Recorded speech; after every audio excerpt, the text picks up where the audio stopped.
नमस्ते गाइस, स्वागत है आपका मेरी एक नई वीडियो में। तो जैसा कि आप सभी लोग जानते होंगे, नीट 2025 की जो एग्ज़ाम है 4 मई 2025 को होने वाली है, जिसको अभी कुल मिला के बस 70 दिन के आसपास ही बचे होंगे। और सभी स्टूडेंट्स जो भी आज ये वीडियो देख रहे हैं, उन सब की कंडीशन मैं समझता हूँ। सब लोग बहुत नर्वस होंगे, बहुत ज़्यादा टेंशन ले रहे होंगे, स्ट्रेस होगा। सबकी पढ़ाई आई होप अच्छी चल रही है। अब इसके आगे जो 70 दिन बचे हैं, उसमें आपको कैसा टाइम टेबल फॉलो करना चाहिए, उसके लिए ये मैं वीडियो बना रहा हूँ। तो जो भी लोग ये वीडियो देख रहे हैं, ध्यान से देखिएगा। ज़्यादा बड़ी नहीं करेंगे, सीधा टाइम टेबल पे चलेंगे। और अगर आपने ये टाइम टेबल अच्छे से आखिरी दिन तक फॉलो किया, तो आपके सक्सेस के चांसेस अच्छे खासे बढ़ जाएंगे। तो चलिए देखते हैं इस टाइम टेबल को, ज़्यादा टाइम वेस्ट ना करते हुए। जैसा कि आप सभी को पता है, टोटल नंबर ऑफ़ चैप्टर्स पे आ जाते हैं। सबसे पहले जो हमारा फिज़िक्स है, उसमें अप्रोक्सीमेटली 35 चैप्टर्स है, ठीक है। केमिस्ट्री में भी आ जाएंगे तो 21 चैप्टर्स है, केमिस्ट्री में कम है। बायोलॉजी में टोटल 32 चैप्टर्स हैं। तो टोटल ये अप्रोक्सीमेटली 90 चैप्टर्स के आसपास आपके हो जाते हैं। तो इन 90 चैप्टर्स को सबसे पहले आपको कंप्लीट करना है। तो उसके लिए आपका फोकस होना चाहिए 42 डेज़, मतलब 6 वीक्स के अंदर आपका ये पोर्शन ख़त्म हो जाए। मतलब रिवीजन के साथ। आप ऑब्वियसली आपने पहले पढ़ लिया होगा, तो इसको बस रिवाइज करना है आपको जल्दी जल्दी। तो आपको एक दिन में अप्रॉक्सीमेटली 3 चैप्टर करने का फोकस रखना चाहिए, अभी से लेकर अगले 42 डेज़ के लिए। अब इसको हम लोग डिवाइड करेंगे वीकली। वीक में आपको 6 वीक में से 6 दिन पढ़ना है, जो 6 वीक आपके होंगे। एक वीक में आपको टोटल मंडे से लेकर सैटरडे तक पढ़ना है, और संडे को उसकी मॉक टेस्ट देनी है। वीकली और अप्रॉक्सीमेटली आपको 18 चैप्टर पढ़ने हैं एक वीक में। एक वीक में 18 चैप्टर बहुत ही ईजी टारगेट है। अगर आपने इसको अच्छे से पहले पढ़ा है तो रिवाइज़ करना कोई हार्ड नहीं है।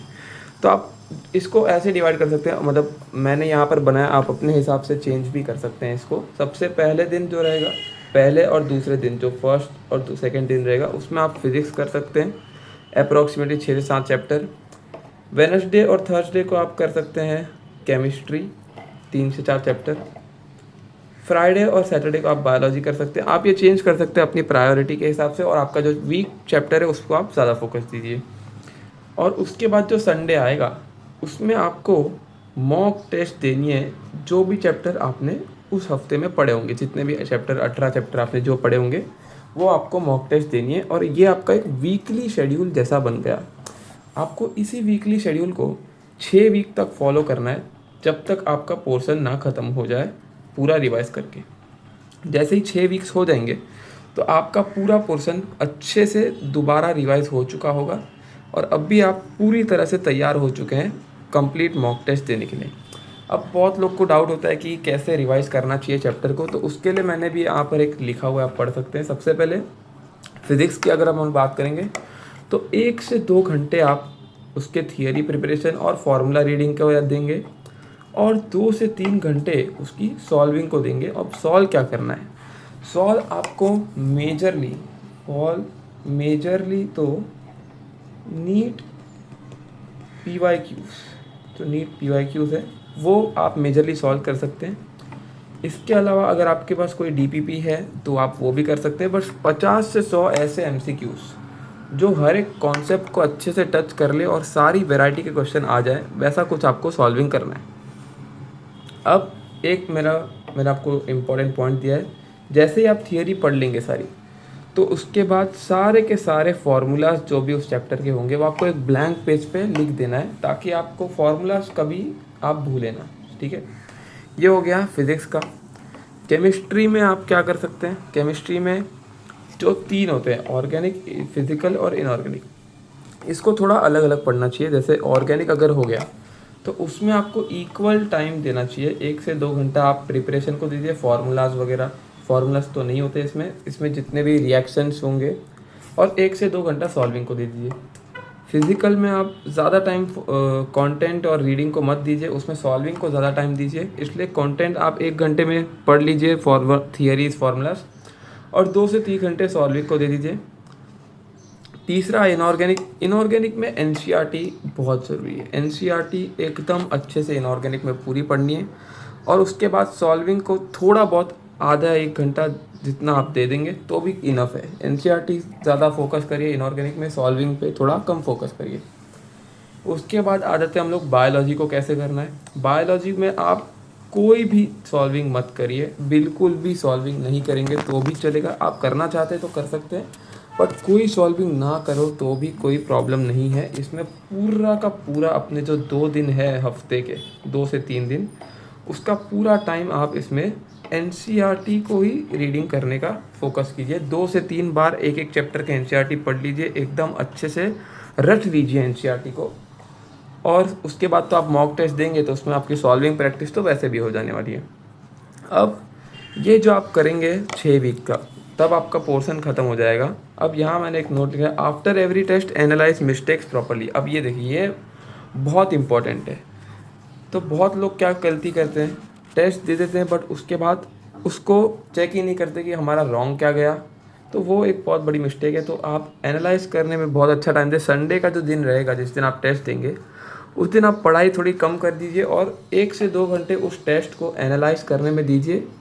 तो आपका स्कोर जो है अगले टेस्ट में बढ़ने के चांसेस ज़्यादा है। तो ऐसे आप करिए पूरा पोर्शन अपना रिवाइज। उसके बाद आपके पास कुछ तो 30 से 25 दिन लास्ट में बचेंगे।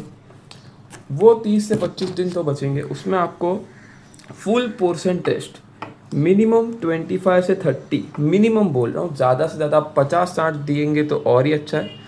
50 से 60 जितने आप फुल पोर्शन टेस्ट दीजिए, दिन में 1 या 2 फुल पोर्शन देने ही देने हैं।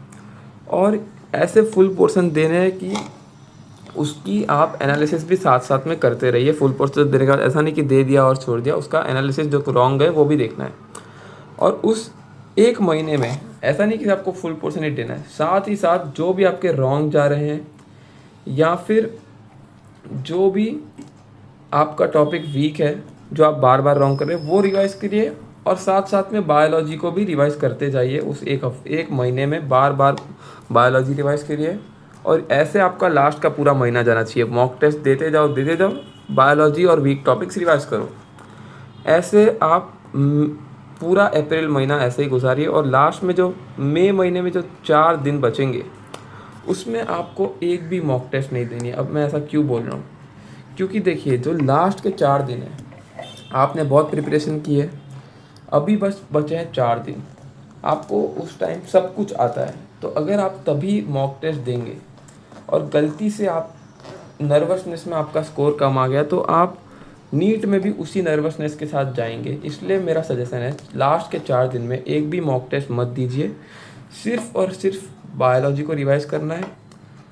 प्रीवियस क्वेश्चंस जो आपने गलत किए होंगे, जितने भी टेस्ट आपने दिए, वो सब रिवाइज़ करने, क्या रॉन्ग गया वो सब मिस्टेक देखने। और सबसे गोल्डन पॉइंट, सबसे ज़्यादा गोल्डन पॉइंट है ये, काम रहना है। ज़्यादा टेंशन नहीं लेनी कि मुझे नहीं आता क्या होगा। एकदम दिमाग को शांत रखना है, कुछ सोचना नहीं है, रिलैक्स करना है। लास्ट के 4 दिन में बहुत पूरा दिन नहीं पढ़ना ऑब्वियसली। उसके अलावा जो बचे हुए 60 डेज़ होंगे, उसमें आपको दिन में आराम से 12 से 15 घंटा खींचना ही खींचना है। बट लास्ट के 4 दिन में थोड़ा आराम करिए, ज़्यादा टेंशन नहीं लेनी है, थोड़ा रिवाइज करते रहना है। और रिलैक्स रह के एकदम काम माइंड के साथ आपको 4 मई को टेस्ट देने जाना है। Thank you. ये था मेरा टाइम टेबल। लास्ट में मैं बस यही बोलूँगा कि अगर आपने ये टाइम टेबल एकदम शुरू से लेकर लास्ट तक वैसे का वैसा फॉलो किया, तो आपके चांसेस बहुत हाई है कि आप 2025 में आपको एक गवर्नमेंट मेडिकल कॉलेज ज़रूर मिलेगा। Thank you.